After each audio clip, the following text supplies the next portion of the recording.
For this video, I really want to talk of another spin-off theory. Now, I myself am a story creator. Nothing's official, like anything like that. I'm not. I just create stories on YouTube, my Skyrim series, where I turn it from this linear sort of Dragonborn does everything to an actual story you'd expect to kind of watch, like Christian has made with Arcane, where it's told by many different characters that have their own paths, their own walks of life that interact with the world, to make it feel complete, instead of just a linear run-through, complete, save, reload, make a new save, that sort of thing. I tell Skyrim like it's a story. The Dragonborn being its own character, the thieves, all the guild characters being their own characters, Civil War characters, all that sort of stuff. I like to turn it into a storybook instead of just a game.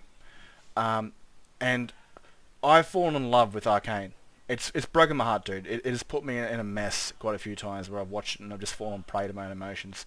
And I don't like crying, man. I don't, because it makes me angry, because that's just the kind of way that I am. If I get angry, if I start crying, man, I get into like a bawling rage. But this show, it hits hard. It doesn't spare anything when it comes to your emotions. And I kind of wish they didn't cut the sex scene back, or especially blur the titty, because it would have been nice to see some antidepressant squishies. That would have been fucking awesome for all the darkness they put in this game. There's this video, this show. It would have been nice to actually see something that was actually nice to see. But again, we're here about a theory, and this theory is, I believe this theory will become true. I believe one day we'll see the spin-off, and it's the time bomb theory. Now, Time Bomb is a very unique episode, where basically Heimeldinger, Jace, and Ekko walk into basically the Hextech room, and the Hextech is pissed, mad, drunk, angry at these guys for fucking with magic, and it sends them into different parallels. It sends Jace into basically League of Legends Souls, the League of Souls, and it sends Ekko and Heimeldinger into a perfect reality where Hextech didn't exist, and it really messes with Ekko. It messes with him big time, because he sees a world which is nothing like his own. Basically Jinx isn't alive. It's powder, as you can see right there. She's like, what the fuck is wrong with you? Because he's just come from a different reality where, powder was Jinx and the world was bad and tearing itself apart.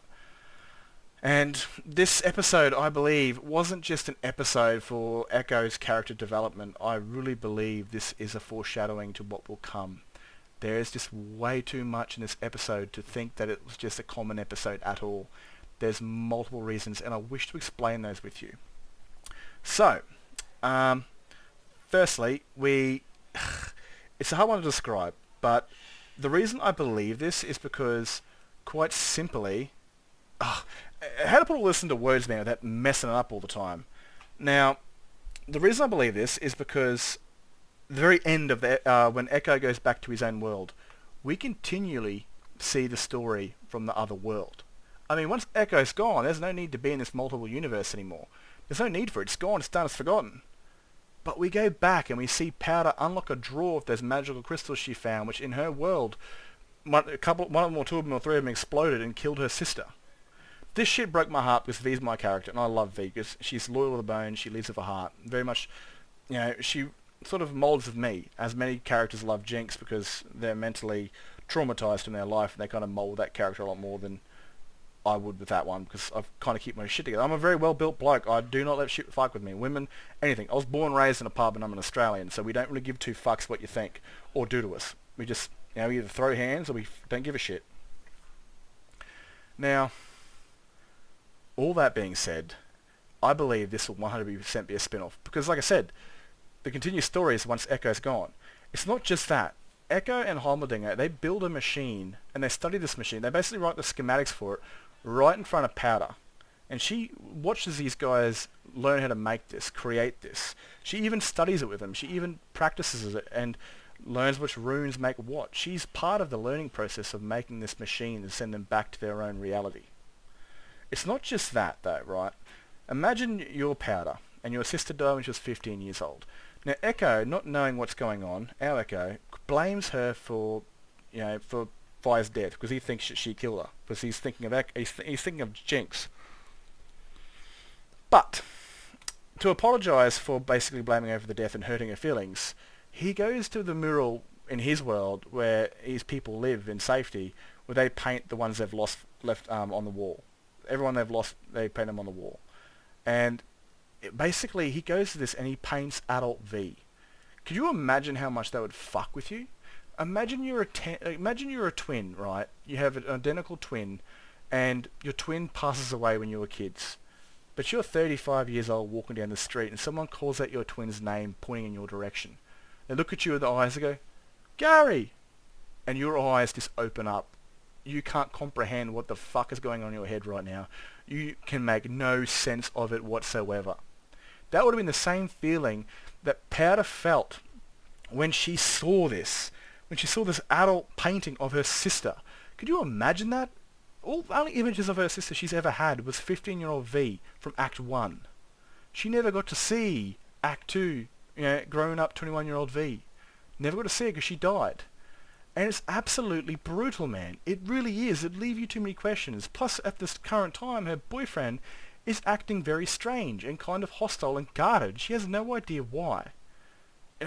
This is kind of the reason why Ekko knew where to find Jinx back in his world. Because, again, this is where Powder hung out. And this is kind of where she found... this is how Ekko found Jinx in his world. I just repeated myself, my bad.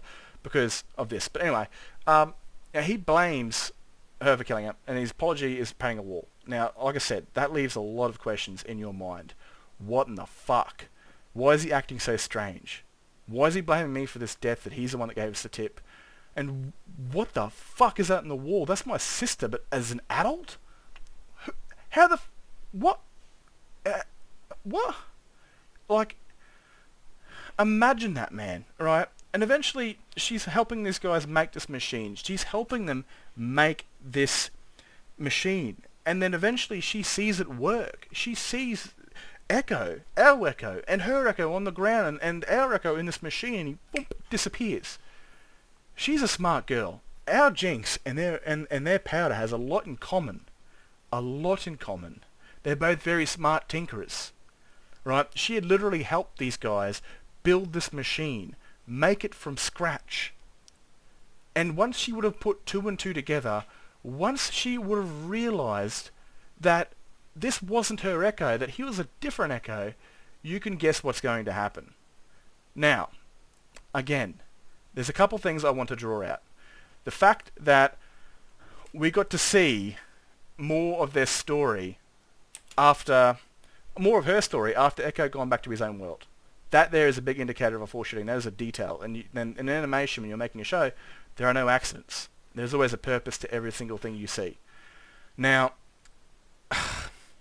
like I said, she helped these guys build this machine, right? She's smart. She's not silly. And also, there's an important detail here, but I want to get to real quick, that Ekko made her a pendant, or a sort of necklace. He made that thing that spins really quickly that shows both Ekko and her. That right there is a very important detail that no one has ever talked about in a certain situation, because it is the key to what's going to happen with this. So once he disappears, she's obviously going to know that wasn't her Ekko. She physically saw him, a different Ekko, and her Ekko on the ground, realizing there's two different Ekkos and two different worlds. She's going to come to this mural and realize that this wasn't a dream. This was his V.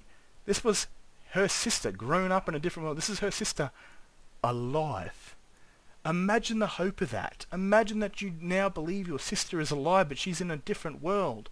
And the machine that they built in front of you, literally the schematics are on a wall and you help them build it.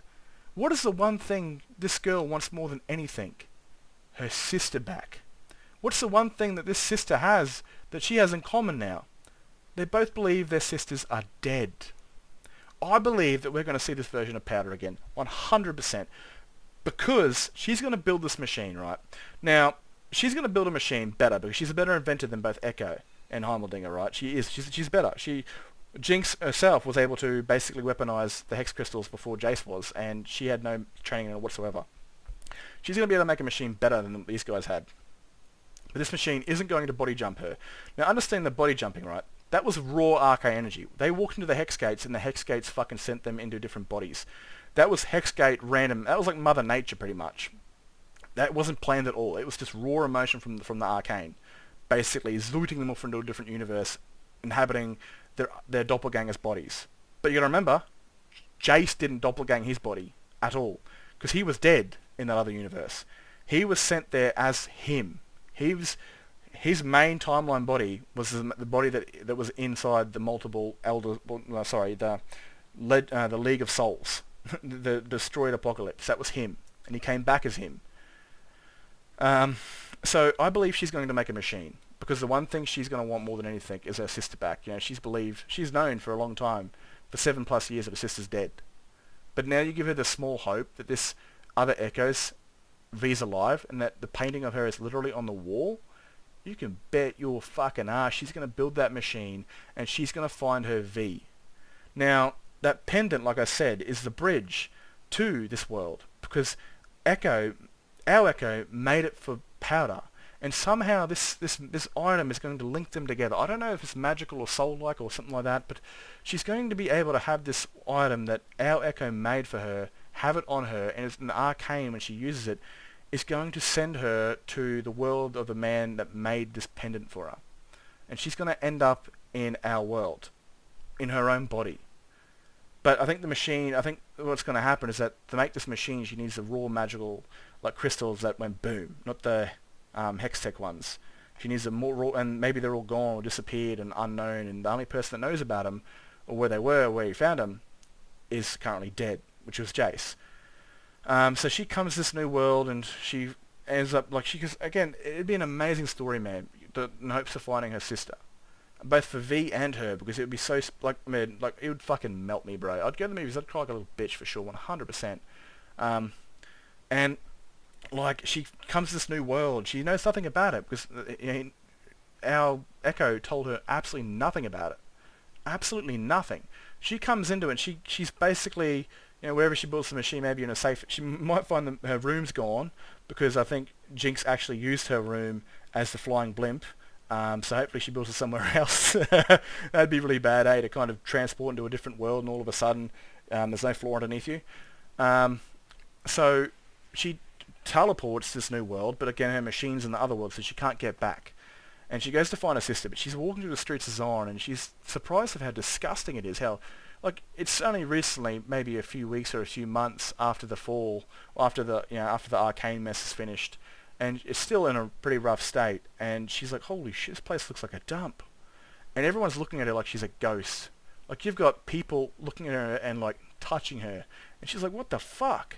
And they're looking at her kind of weird and realizing that she's not really theirs, but she's like a ghost, because maybe they believe she's an actual ghost walking around, because their version of her has purple eyes and tattoos, and they're like, what the fuck? Why does she look like Jinx? And they're all freaking out, and she's a bit scared that everyone's staring at her really funny, really weird, everyone's just seeing a dead body walking around.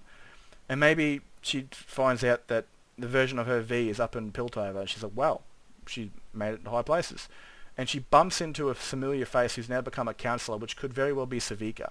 Savika runs into her and goes, what the Jinx? She calls her Jinx. And she's like, who? She's kind of confused. And she's like, I thought you were dead. And they have this kind of weird conversation. And she kind of mentions, oh, you got a robotic arm. Because if you actually look in the details of the Street episode where Heimerdinger got the guitar out, you can actually see Savika in the background, or a woman that's very similarly shaped like her. So she references her kind of, she says, what do you mean my robotic arm, you fool? You friggin' made it for me. And she's like, no, I didn't. And then she's like, whatever. And she grabs her and she takes her to friggin' V. Because she's now on the council of Piltover, so she's probably got free access to this area. And, dude, imagine the fucking meeting, dude. V's just started to get used to the idea that her sister's gone, never coming back, dead, quotation marks. And, the one thing that Paris dreamed of her entire life is seeing her sister again. Imagine it, dude.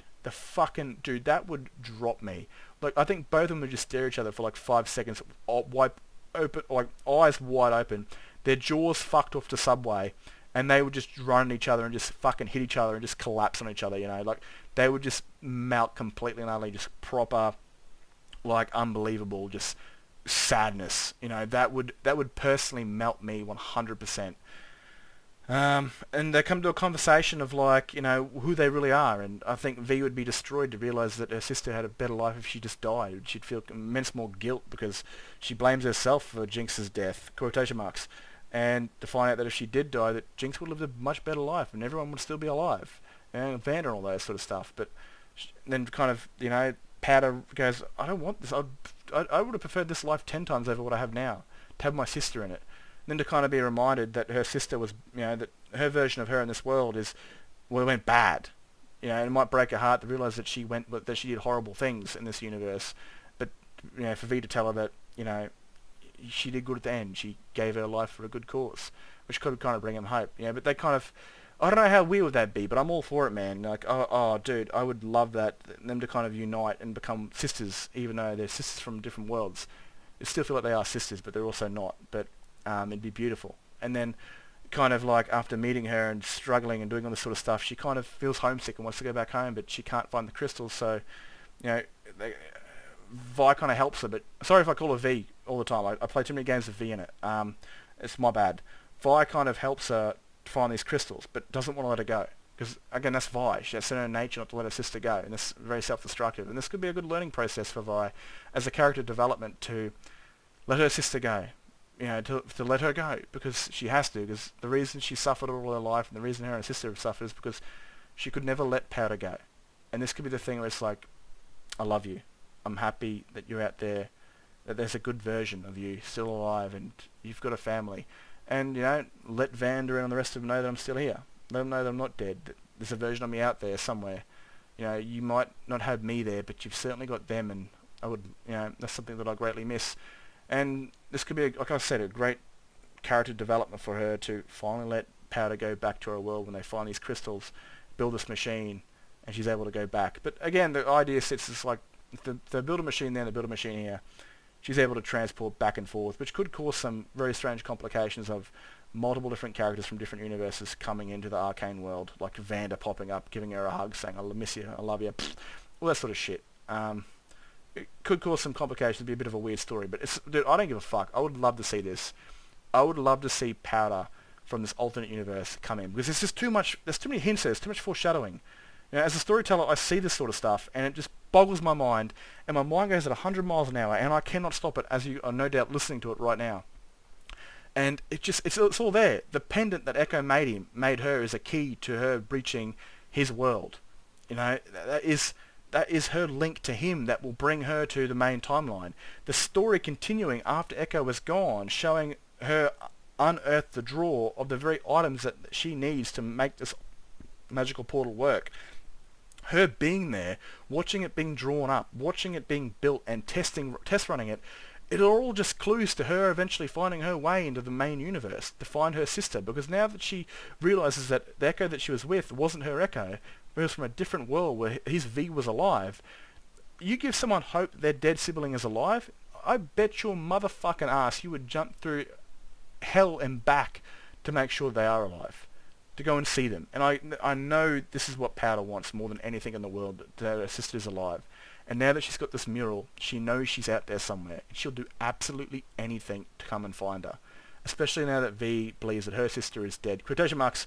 And, it's just going to be heartwarming for me, because Arcane ripped my soul out, dude. It was brutal. Like, the ending didn't feel like a win. It felt like, congratulations, you survived, but you lost everything. It was brutal. Broke my heart. I remember when I first saw V scream when basically Jinx tapped out a gauntlet and fell to her death. Quotation marks. Watching her roar at that, man, it broke me, dude. It even now I kind of feel like on the rage of crying or getting viciously fucking angry. So it was brutal, man. And V's my character. I do want to do a video on V later, kind of expressing her timeline in Arcane and the things that people either don't talk about or the kind of things that I see as someone that molds closer to her. I want to kind of express her character and why I love it, but that's for another video. It's just, I don't know, and this would also be really good for Riot, because this could be a brand new character. Like, they've added a couple characters like Ambassador, and they're adding Mel into the next update, because they want to go to Noxus, and they're both Noxians. This could be an awesome thing for that, because this could be a brand new character called Powder, right? And the device she's built off Ekko's plans.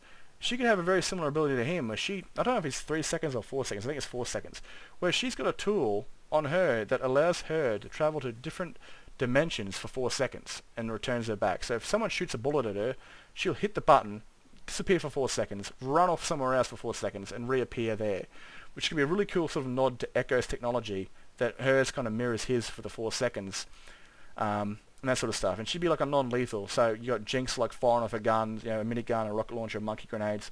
Maybe this chick's got monkey grenades too, but instead of going kaboom, they are kind of like, they're more like Jinx's non-lethal ones. So they just drop gas and stuff like that. So she's a bit more of a evade, stun, and push back character. And like I said, her ultimate ability is dimension jump, which would be kind of cool. Yeah, that could earn some more money for that. And I'd love to see even the game interactions between Jinx and Powder, like having the Jinx voice actor in the game, who's very erratic, very and then have her use her normal voice to talk back to herself. It's like, you're me? I'm not you. Like some crazy shit like that, man, would be awesome. The same sort of, it kind of just reminds me of like, they did fuck all of it, but like Anakin and Darth Vader's reaction in Battlefront 2. I'd love to see that little thing where it's like, Powder and Jinx have a conversation. That'd be awesome. Plus, you could lead on to the story that she's still around when they find actually Powder, and seeing the actual physical version that maybe we don't really know. Maybe that Ekko told her about might be cool, and that'd be lovely. Look, it's gonna get a bit wild from here, like probably way too wild. Yeah, it'd be kind of weird for V because all of a sudden she's now got 2 little twin sisters. But I don't know. It's just, I have a really strong feeling that the Powder that we saw in the alternate universe, we will see again in a spin-off show or movie, because they left way too much detail. They continued the story after Ekko was gone and no longer needed to be there. Ekko made her a pendant, which will be a key, and of course they built this machine around her, and she's a very smart tinkerer. She will build a better machine that won't body jump someone, because it is a machine that she will make. It won't be the Arcane basically ripping her a new asshole like they did for the 3 boys. And like I've said, you don't need to body jump to travel into a new world, because Jace did it. He body jumped. He didn't body jump at all. He basically got thrown into the alternate universe as himself. That is just my unfiltered thoughts on a spin-off to why I believe we will see the Time Bomb Powder rock up in the main timeline. Because at the end of the day, I really hope so, because I want to see V get some happiness. Even if it's not exactly her sister, it's still her sister, and it's still some sort of happiness that will, that she'll know that her sister, there's a good version of her sister out there living her life and living with the ones she lost, and that it'll bring her some sort of, it'll be sad for her, but she'll be able to let her go and know she's happy and loved, and it's sort of what she really wanted. This is the dream that she wanted as a kid, because V, one of her quotes is, I want better for Powder. I want her to live a better life. That was one of her things that she said in Season 1, Act 1. And knowing that there is a version of her out there that is doing exactly that would kind of bring V some peace of mind, because at the end of Season 2, I think the weight of guilt is severely heavy on her, and the only thing keeping her alive is, I believe, is Caitlyn. But that's just my general ideas on a spin-off. I don't want to keep talking because I'll keep repeating myself like I already have, and I just want to get this out of my brain and into your brain, because this is the way it helps me talk to people without having to directly hear them back, unless of course they get in the comments.